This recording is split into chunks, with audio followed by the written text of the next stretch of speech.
Assalamualaikum warahmatullahi wabarakatuh. Hari ini kita akan menyajikan materi diskusi mata kuliah pengembangan dan sistem manajemen mutu yang telah memasuki latihan ke-28, yaitu strategi implementasi sistem manajemen mutu.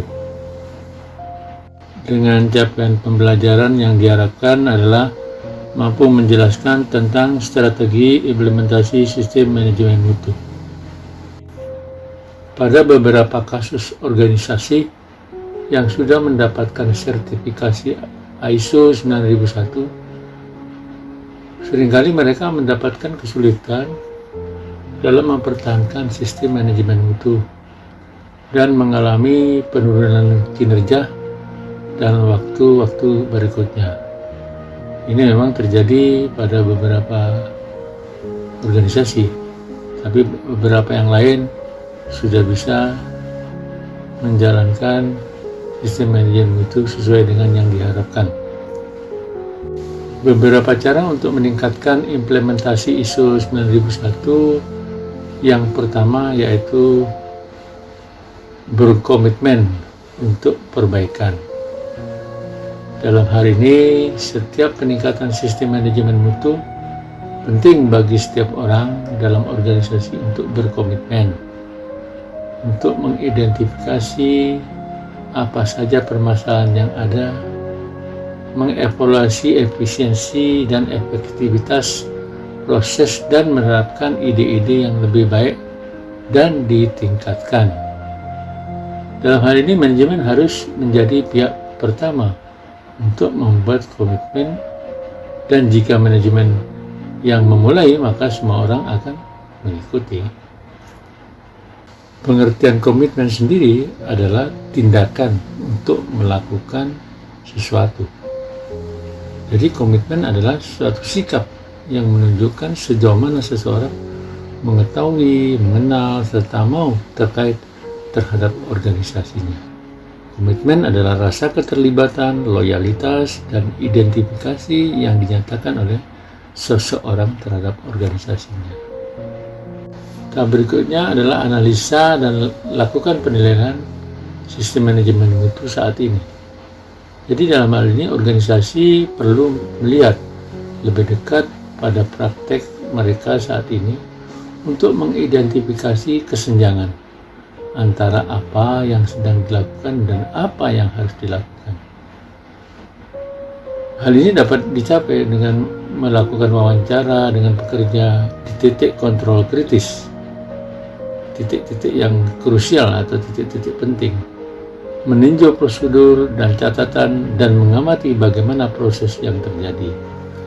Langkah-langkah yang tidak menambah nilai proses, sistem atau organisasi harus diidentifikasi, dihapus atau diperbaiki. Jadi dalam hal ini selalu mencari adanya kesenjangan. Mungkin nggak terjadi kesenjangan itu. Kalau terjadi, segera ada antisipasinya.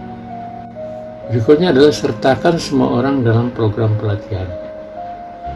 Jadi setiap orang harus terlibat dalam meningkatkan kualitas produk, layanan, dan proses. Organisasi harus menetapkan program pelatihan bagi karyawan baru dan lama. Pelatihan adalah suatu tindakan atau suatu kegiatan yang bertujuan untuk meningkatkan kompetensi. Program-program ini harus mempromosikan pengetahuan, menghasilkan keterampilan dan kapasitas, serta mengurangi resistensi ketika menerapkan ide-ide baru untuk perbaikan. Jadi resistensi ini adalah stagnan, tidak berkembang. Jadi itu yang dikurangi ketika ingin menerapkan ide-ide baru untuk perbaikan. Jadi semua orang harus terlibat dalam program pelatihan. Harus ada peningkatan kualitas sumber daya manusianya. Ini salah satu strategi dalam menjalankan sistem manajemen mutu.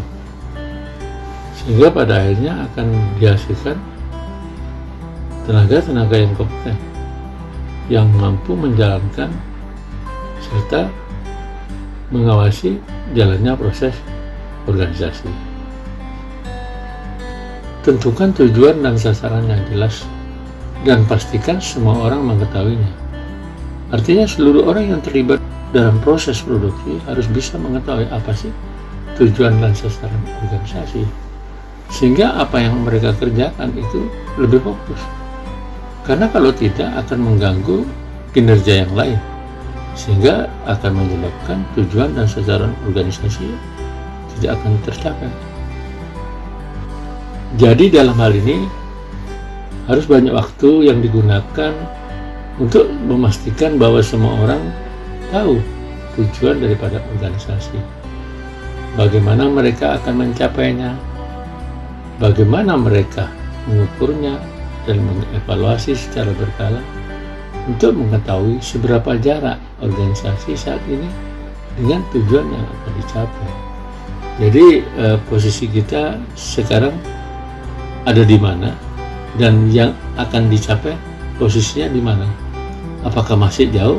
Dengan adanya demikian, maka kinerja kita bisa dikonsentrasikan untuk pencapaian tujuan tadi. Pastikan adanya indikator kinerja utama, Key Performance Indicator atau KPI. Jadi dalam hal ini organisasi perlu hati-hati memilih dan meninjau KPI atau indikator kinerjanya ini. KPI yang digunakan harus bisa menyampaikan informasi pada organisasi terkait efisiensi dan efektivitas proses yang dijalankan, serta di mana kemungkinan potensi masalah akan muncul. Jadi efisiensi dan efektivitas merupakan hal yang utama. Adanya masalah-masalah yang akan muncul harus bisa diantisipasi. Jadi jangan hanya sekedar membuat indikator kinerja, tetapi tidak berdasarkan pada efisiensi dan efektivitas. Istilah KPI dalam bahasa Indonesia sering kita sebut dengan indikator kinerja utama atau disebut dengan IKU. Contoh indikator utama atau KPI pada perusahaan misalnya kapasitas produksi per jam adalah 100 ton per jam. Nah, ini apakah bisa tercapai? Apa bisa dilakukan secara efisien dan efektif? Contoh yang lain misalnya biaya lembur karyawan produksi per shift ada 15 juta per shift. Ini contoh-contoh indikator kinerja utama atau KPI tadi. Yang berikutnya adalah dengarkan saran dari karyawan dan pelanggan. Jadi ciptakan sistem yang akan memudahkan pekerja dan pelanggan untuk berbagi ide-ide perbaikan. Banyak ide-ide perbaikan yang besar datang langsung dari orang-orang pengolah produk atau orang-orang yang benar-benar menggunakannya. Jadi di sini membuka komunikasi bagaimana banyak masukan yang dapat digunakan untuk perbaikan agar kinerja perusahaan akan semakin meningkat. Berikutnya adalah berikan pujian atau apresiasi. Jadi dalam hal ini untuk mendorong partisipasi seluruh organisasi, motivasi para pekerja dengan mengakui pekerjaan mereka dan ide-ide mereka. Kompensasi atau pengakuan tidak harus dalam bentuk uang. Pengakuan publik sederhana dalam rapat kerja dapat memberi efek besar dalam mengangkat moral pekerja. Ini bisa dikembangkan dengan yang lain. Bagaimana kita memberikan apresiasi pada sumber daya manusia yang terlibat di dalam proses produksi atau proses dalam organisasi, sehingga mereka mempunyai suatu motivasi untuk lebih meningkatkan kinerjanya. Yang berikutnya adalah buatlah sistem yang sederhana.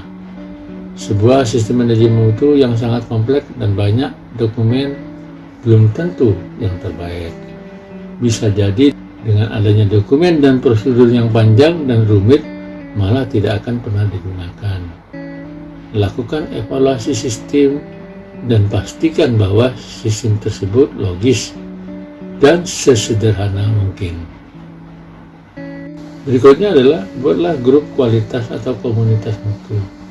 Dalam banyak organisasi pekerja dari berbagai departemen seringkali ditemui adanya keengganan berbagi informasi.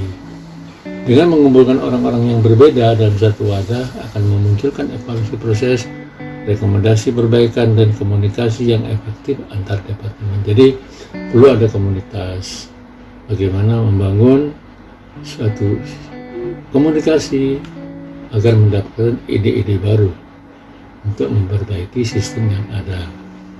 Berikutnya adalah bentuk pola pikir fokus pada perbaikan. Jadi dalam rangka mencapai tujuan yang telah ditetapkan, organisasi perlu mengidentifikasi dan mendeteksi masalah dan kelemahan. Akan tetapi organisasi juga harus fokus pada perbaikan. Jadi jangan hanya kelemahan dan masalahnya aja yang dicari, tetapi juga harus fokus pada bagaimana cara memperbaiki adanya masalah dan kelemahan yang tadi ditemukan.